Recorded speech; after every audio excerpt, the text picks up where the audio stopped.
Welcome to the Grade 6 virtual graduation ceremony of Ichon Elementary School for the school year 2020-2021 with the theme Strengthening the Quality of Education Amid the COVID-19 Pandemic.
the race pilgrim of the heart, down prancing God's eternal vine, the long and endless line.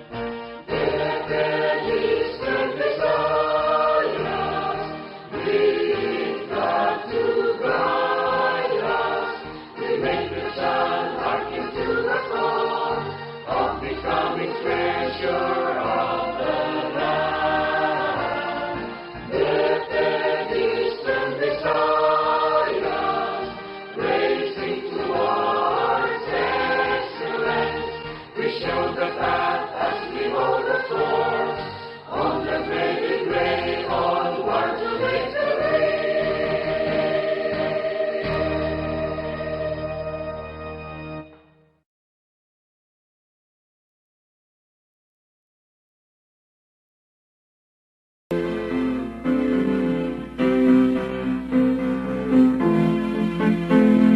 Maoy nasa sa langit ang lalawigan sa Bethlehem.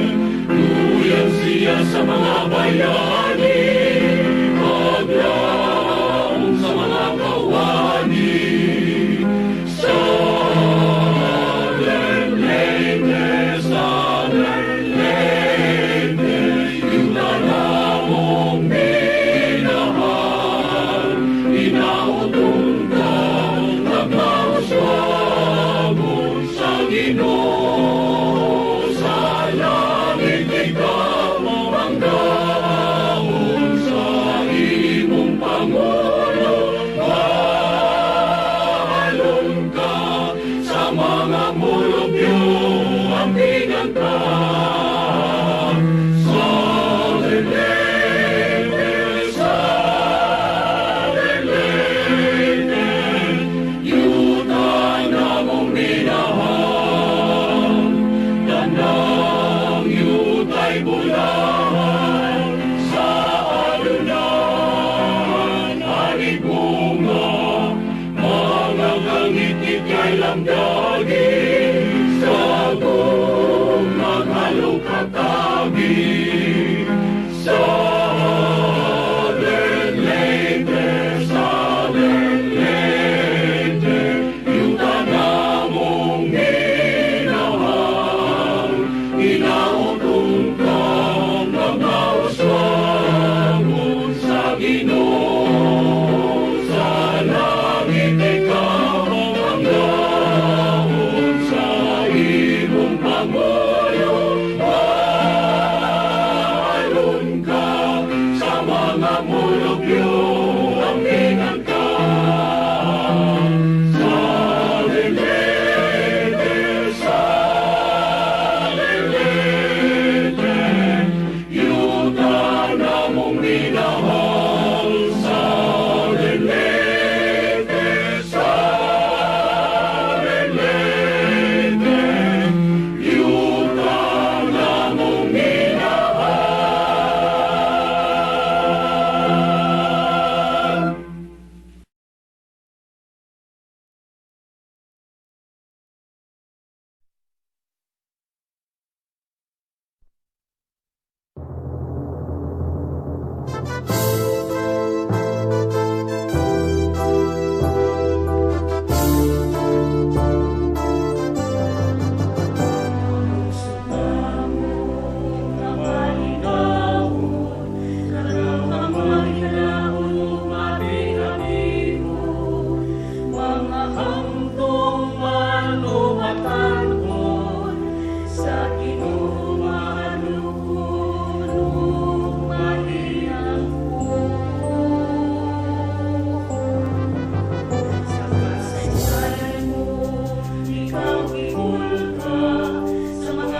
Good day to each and everyone who is attending virtually present at this time of our graduation ceremonies for our beloved and very precious graduates for the school year which ends at this time. First of all, I'd like to greet the parents and family members without whose sacrifices, whose reminders, and whose participation in the learning process for our graduates have resulted in this culmination program. This year, your role has changed drastically, where we've always thought, we've always believed that the matter of educating our children rests nearly exclusively on our teachers and our staff. This time, you parents, you family members, you who are in the households of our learners have expanded your role and contributed to this wonderful day wherein finally our learners are graduating in this culmination exercise. So congratulations, because this year has not been very easy, has not been a picnic for our teachers, for our family members, as well, especially the parents, mothers, fathers, sisters, brothers, and all who have contributed to the achievement of our learners at this time. So, maraming salamat at congratulations, parents and family members. Mas malaki ang role ninyo at this time compared to earlier graduation exercises. Secondly, I would also like to greet our teachers, without whose very careful review and careful supervision of the work of our pupils and our learners, this event would not be taking place at all. And so thank you, teachers. Your role has also expanded, in addition to seeing to it that the modules are faithfully followed, the assignments are correctly implemented, and the learners are truly learning. And you have had to deal with new ways of assessing the performance also of the learners. So congratulations, teachers, for enduring, for your patience, for your love for our learners, and your willingness to engage in a way and methods of teaching which are different from those which are used to. Assessment must have been especially difficult for you, especially since you were not able to see most of the time our students in face-to-face meetings, and most of the meetings, of course, were virtual.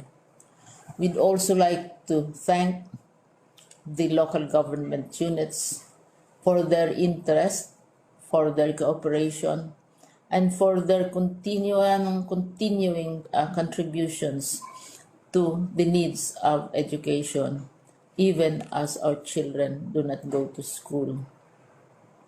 Your donations of material as well as financial resources at this time are most welcome, and your advice has been taken seriously not only by our teachers, by our school officials, but also by our officials in the Department of Education.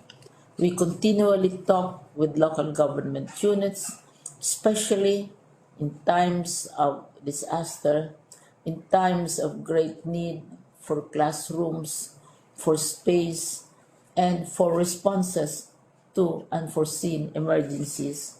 Thank you, local government units.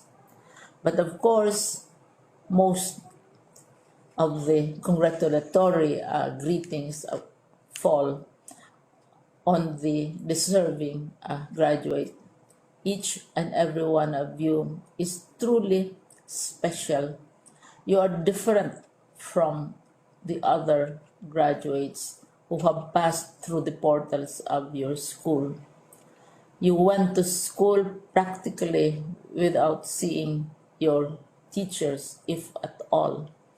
You went to school with your parents, your mothers, and your fathers hovering over your shoulders and seeing to it that you are able to complete your assignments.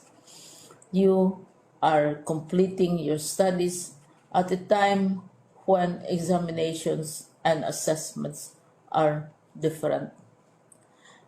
You are culminating these long months of hard work at this time, even as you have to do family chores, even as you are distracted, and even as your world has turned upside down, and it seems and it appears as if we don't know what the future holds and what will happen next.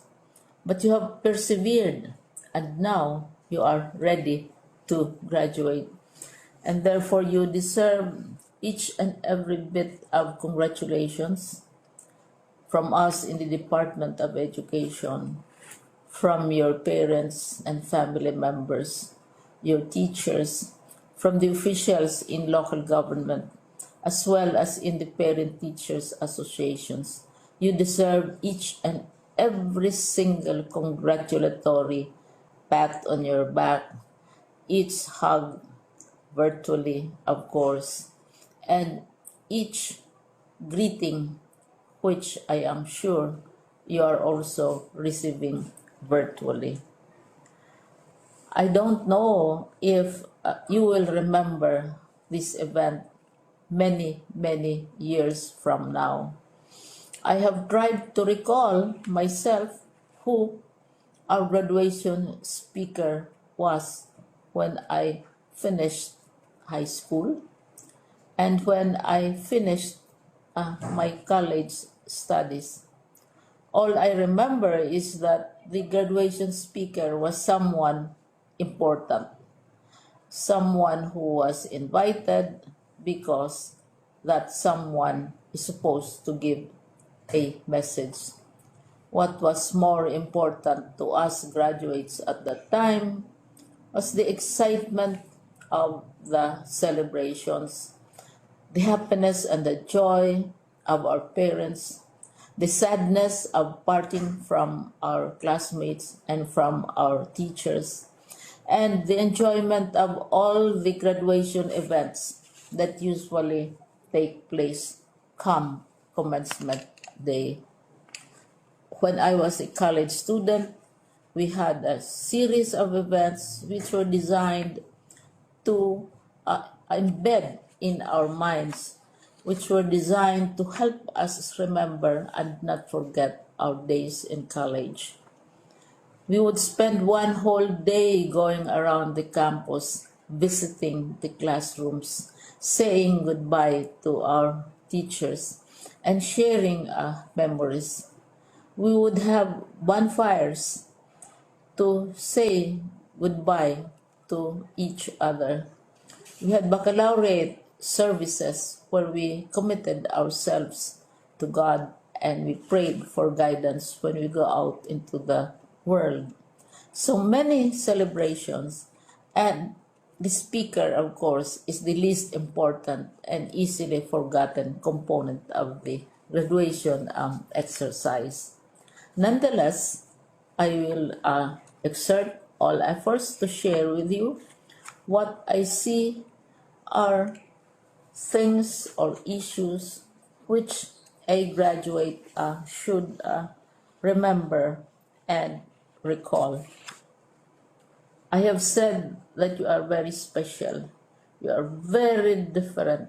You are pioneering. There has been no other class like your class.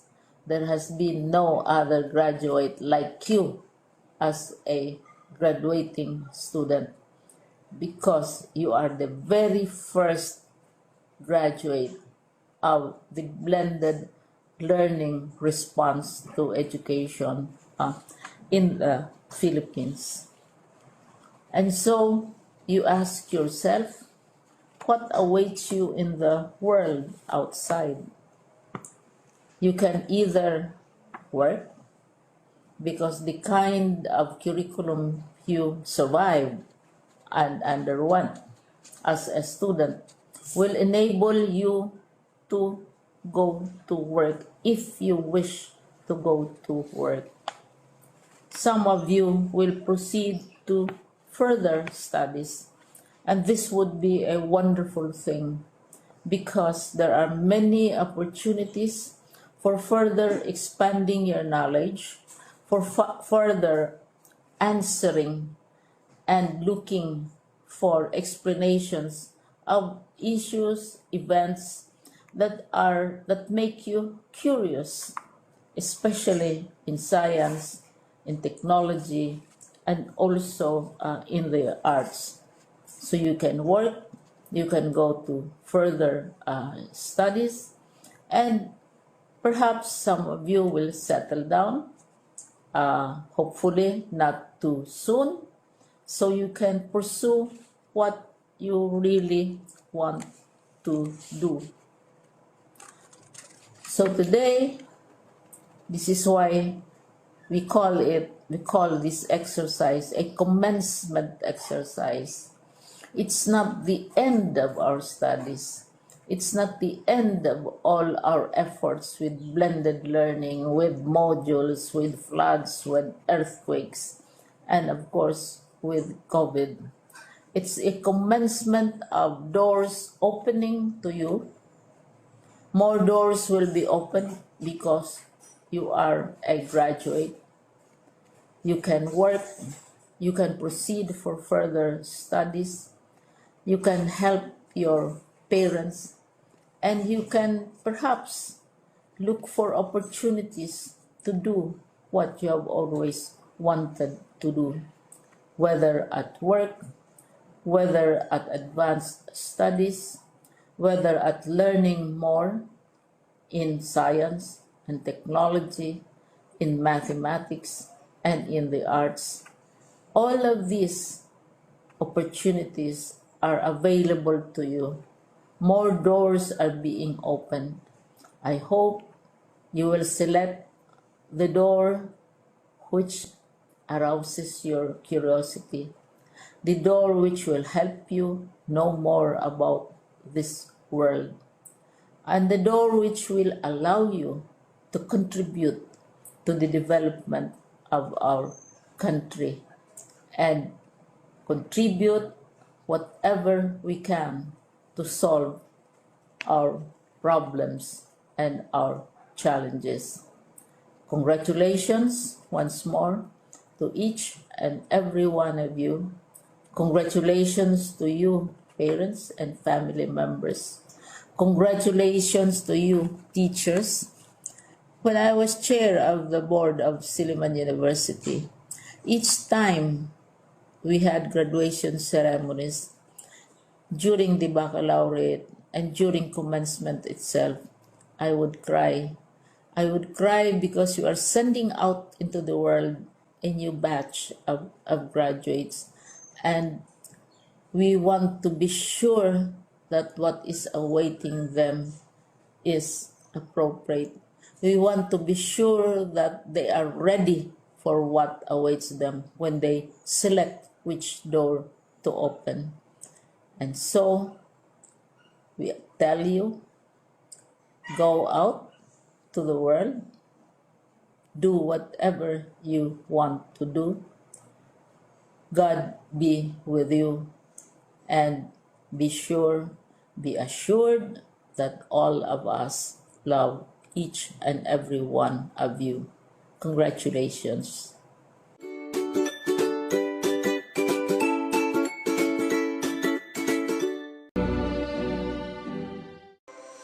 My warmest congratulations to the graduates of Batch 2021.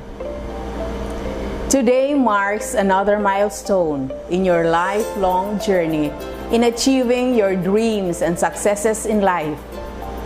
Finishing your basic education in the midst of pandemic was quite challenging. The shift from the normal to the current situation was a complete change for all of us. The process of keeping abreast with the latest trends in education was not easy, but you did your best in dealing with the challenges of the new normal. This year's graduation theme, Strengthening the Quality of Education Amid the COVID-19 Pandemic, highlights DepEd's commitment to provide inclusive and quality education while ensuring the safety of the teachers and learners from the health risks of COVID-19. My dear graduates, you have proven your resilience by braving the threats of the global health crisis in furtherance of useful and productive learning. I congratulate you for your courage and genuine commitment to contribute to nation building by continuously improving your skills and competence through quality basic education. To the champions of education, the tireless teachers, generous stakeholders, and loving parents, this occasion marks another unmistakable example that everything is possible when we unite and pool our resources together. I sincerely thank you for your commitment and inspiration in exploring the most sustainable ways of supporting the learning continuity of our learners in the face of COVID-19 pandemic. Dear graduates, the road ahead is full of uncertainties. Press forward.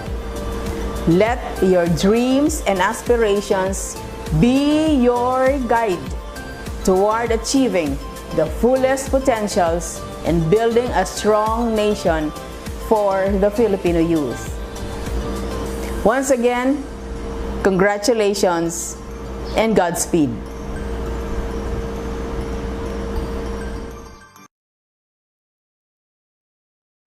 To the class of 2021, let me start by saying, I am very proud of you.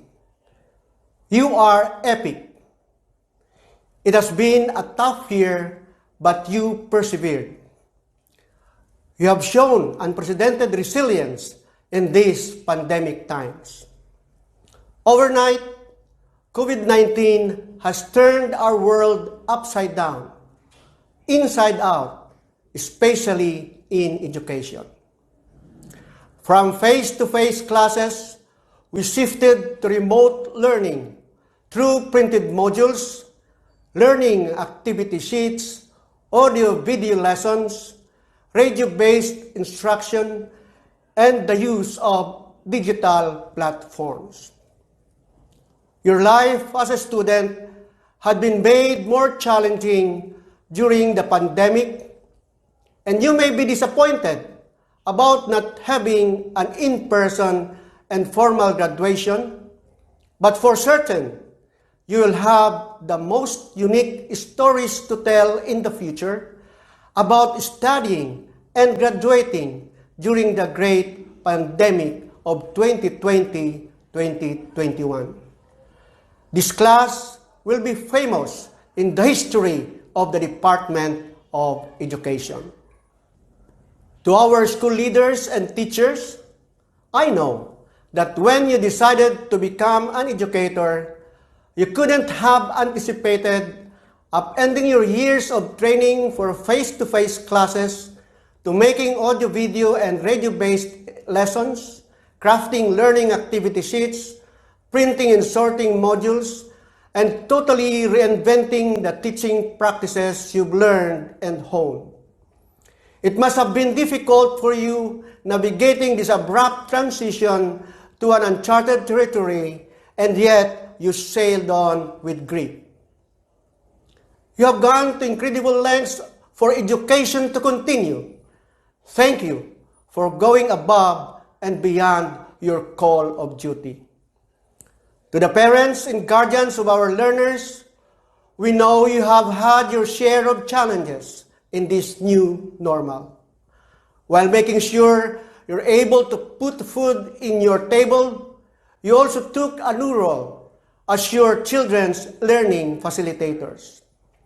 That is not easy, but you face it with dedication and strength. I admire that dedication, and I am grateful of your commitment and support. May I also thank all our educational partners. We would not have been able to sustain the delivery of instruction without your commitment and ongoing support. I am very appreciative of the tremendous contribution you gave to our basic education learning continuity plan. I believe there is always something to learn from everything that happens. If there is one lesson we can take away from this unique school year, it is that together we have responded to this challenge to the best of our ability and in the best interest of our learners, and this is what makes us all winners. God's blessings have been our strength throughout this school year. Congratulations, Abante, Southern Leyte. A blessed day to all. It is my great honor to welcome each and everyone in this most awaited moment of the grade 6 student. Today is a special day to witness the commemoration of the Chan Elementary School 2020-2021 virtual graduation. This journey has been a roller coaster ride and a lot has changed for the past 6 years. However, those drastic changes that we've encountered definitely helped us to mold us to our better selves today, especially in these trying times. The entire school community is beyond proud of what we've achieved and what we've become. On behalf of the batch 2020-2021 graduating class, I would like to acknowledge the school's dedicated teachers and our school principal, Sir Celso M. Morial, who extend their effort to build up and assure the well-being of the students. To our parents who served as our inspiration and strength, we won't be where we are today without all of you. Last but not the least, I want to express my deepest gratitude to the Almighty God for not leaving us in the valley of darkness. Again, I welcome everyone who are with us in this virtual graduation to witness the cultivation of our success for this moment of our lives. Thank you, and God bless us all. Having been apprised that the members of the graduating class of the school year 2020-2021 have satisfactorily completed the requirements of the elementary curriculum of the Bureau of Elementary Education as prescribed by the Department of Education, I, Celso A. Maurial, School Principal of Itson Elementary School, proudly present 45 males and 38 females, a total of 83 pupils, to the confirming officer, Ma'am Nancy T. Maraon, Public School District Supervisor, for confirmation of their graduation. Ma'am. By virtue of the authority vested on me by the Department of Education, through the school's Division Superintendent, Dr. Janice S. Morales, as the District Supervisor of Macron District, I hereby confirm the graduation of these 45 males and 38 females, a total of 83 grade 6 students of Ichon Elementary School. You are now graduates of this school. this school year 2020-2021. Congratulations, dear graduates. Grade 6 Section Ako. Aranyes Jerwin O. Ichon Macrohon. Bandibas Ben Maki. Pasay Maasin City. Bandibas Chandrik C. Pasay Maasin. Dupal Daniel C. Ichon Macrohon. Dupal Ronald C. Ichon Macrohon. Ichon Cham C. Ichon Macrohon. Isma Ivan C. Pasay Maasin City. Kumawas LJE. Kumayod Amparo Macrohon. Leriurato Erwin M. Ichon Macrohon. Madera Edgar Joseph P. Ichon Macrohon. Manalastas Dave G. Ichon Macrohon. Rogelio Jimar G. Amparo Macrohon. Tantoy Samuel M. Mabini Macrohon. Yumero John Vincent M. Ichon Macrohon. Abiera Danis C. Ichon Macrohon. Alaras Ella Fatima M. Ichon Macrohon. Avergonzado KC M. Ichon Macrohon. Cañete Daniela Ashley A. Ichon Macrohon. Corpus Mary Krista A. Ichon Macrohon. Galano Crystal Jane F. Ichon Macrohon. Galdo Hazel Sophia. Ichon Macrohon. Gaviola Nina. Pasay Maasin City. Labu-Labu Maika A. Ichon Macrohon. Mercader Mary T. Ichon Macrohon. Mule Princess Jerica C. His honors. Ichon Macrohon. Nalimot Laika T. Pasay Maasin City. Urit Brianna May G. Pasay Maasin City. Plasaba Sophia A. His honors. Ichon Macrohon. Usi Darin J. Pasay Maasin City. Grade 6 Section Tabiola. Bas Jason G. Sumayon Amparo Macrohon. Aranya JRQ. Ichon Macrohon. Bernales John Camelo. Ichon Macrohon. Cabigas Darrell A. Ichon Macrohon. Cano John Irie T. Ichon Macrohon. Cano Joseph G. Ichon Macrohon. Hildo Niño T. Ichon Macrohon. Wizon Brinan M. Ichon Macrohon. Mijares Ronel D. Ichon Macrohon. Mioli Justin T. Ichon Macrohon. Navarro Justin Brent S. Ichon Macrohon. John Mark O. Ichon Macrohon. Pandungan Darwin C. Ichon Macrohon. Perez Vince M. Ichon Macrohon. Santoya J. A. Ichon Macrohon. Taguon Roldan T. Ichon Macrohon. Tindoy Kien Chan P. Sumayon Amparo Macrohon. Abugan Day Erica N. With high on Ichon Macrohon. Alarcon Christine N. John Macron. Alvarez Althea N. John Macron. Galano April Jane. John Macron. Galano Mika H. John Macron. Galdo Mary Faith C.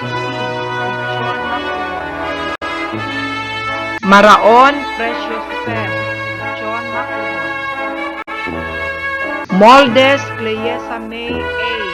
With honors. John Macron. Tirana Crystal Jane T. John Macron. Tomnob Mercy S. With honors. John Macron.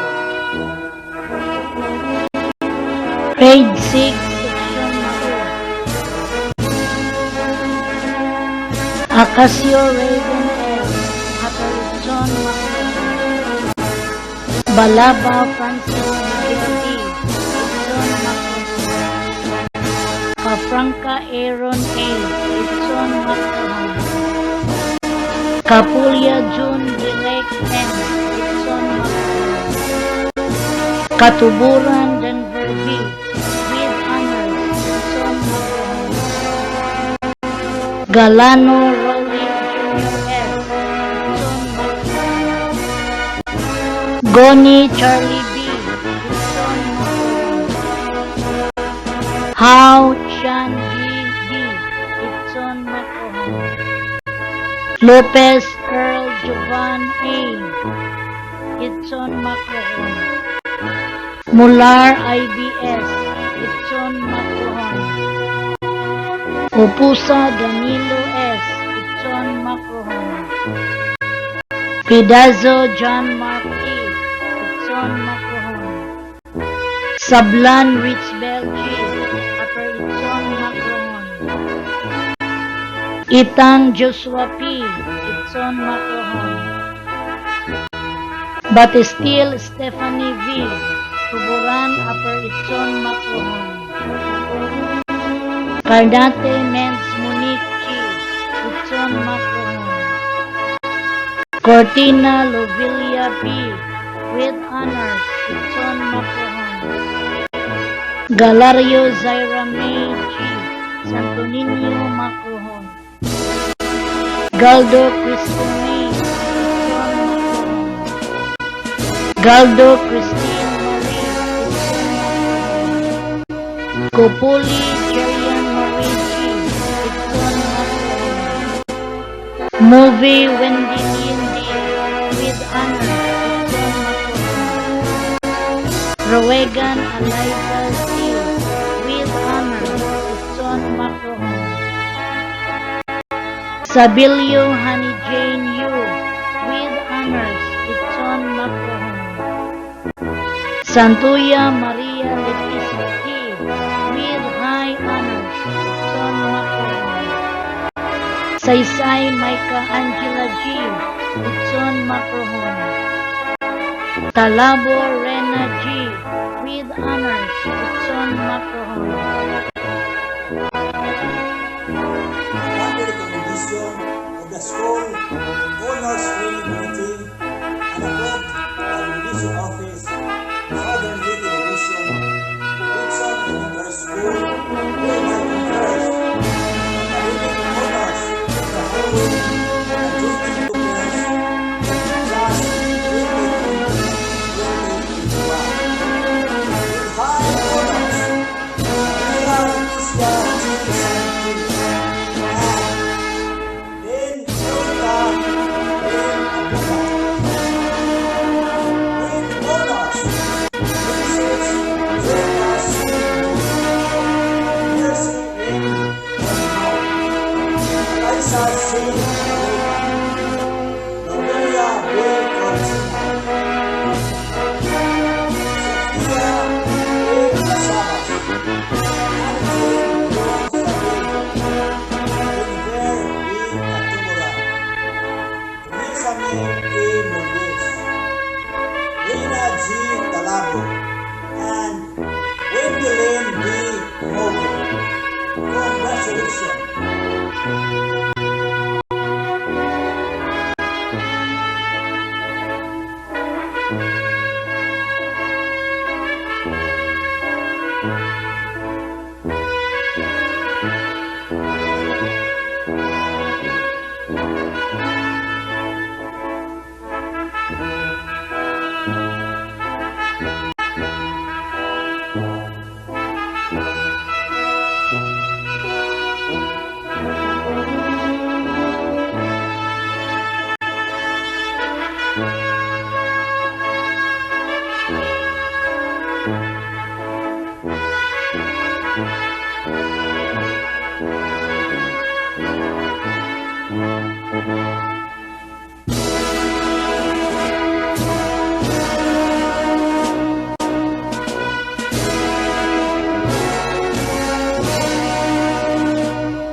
My respect to our school's division superintendent, Dr. Janice S. Morales, CESU 5, to our district supervisor, Ms. Nancy T. Maraon, equal respect to our school principal, Mr. Celso M. Malial, beloved PTA officials, parents, teachers, fellow graduates, ladies and gentlemen, a blessed day to us all.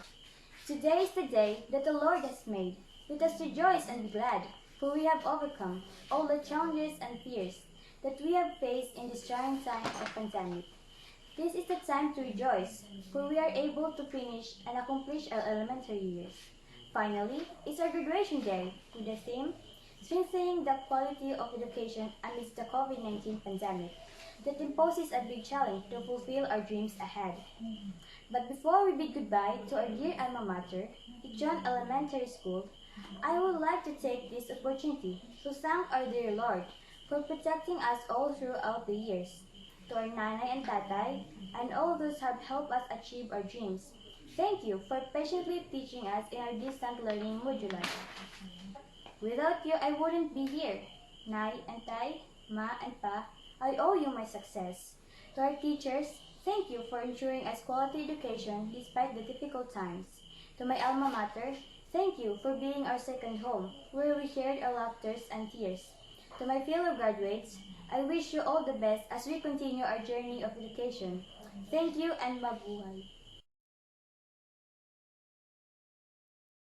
I, Princess Jerica C. Mioli, a graduate of Echon Elementary School, school year 2020 to 2021, hereby pledge to be always truthful and respectful to our dear alma mater, that I will always follow the essence and tenets to our beloved school, that wherever I am, in sadness and frustrations, I will always endeavor to support and uphold the good values and teachings as penned on us by our dear alma mater, Echon Elementary School. So help me God.